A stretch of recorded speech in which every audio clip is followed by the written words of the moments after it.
संताजी धनाजी पुरस्कार वितरण व मार्गदर्शन मेळावा उत्साहात पार पडलाय। बच्चूभाऊ कडू यांची प्रमुख उपस्थिती लाभली आहे।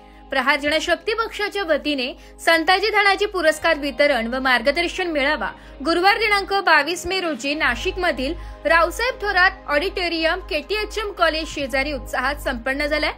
या कार्यक्रमाला प्रहार जनशक्ती पक्षाचे संस्थापक व राज्याचे माजी मंत्री माननीय बच्चूभाऊ कडू हे प्रमुख पाहुणे म्हणून उपस्थित होते।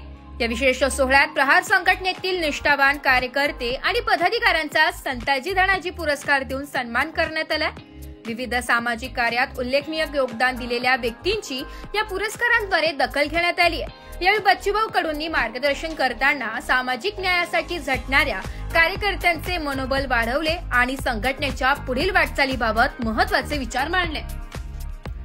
दिव्यांग बांधव, विधवा भगिनी, वृद्ध नागरिक, अनाथ व वंचित घटक यांना निमंत्रित करण्यात आले होते।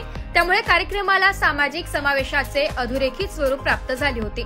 या प्रसंगी जिल्हा प्रमुख अनिल भडांगे, जिल्हाध्यक्ष गणेश निंबाळकर, प्रहार दिव्यांग संघटनेचे जिल्हाध्यक्ष ललित पवार, कार्याध्यक्ष बबलू मिर्झा, शहानवाज शेख, सचिव पंकज सूर्यवंशी, शहराध्यक्ष सुभाष निकाळजे, लक्ष्मण पवार व इतर मान्यवर उपस्थित होते। कार्यक्रमास हजारोंच्या संख्येने प्रहार सैनिक, कार्यकर्ते आणि बच्चूभाऊंचे समर्थक उपस्थित होते। आयोजकांनी सांगितले की बच्चूभाऊंच्या आगमनाने प्रचंड उत्साह निर्माण झालाय।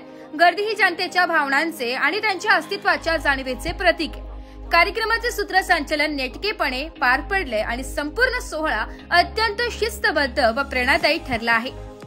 पुरस्कार होता। एकूण 6 प्रकारचे पुरस्कार वाटण्यात आले। मला वाटते पहिल्या नंबरचा औरंगाबाद विभागाचा, दुसरा नंबर नाशिकचा, तिसरा अमरावतीचा।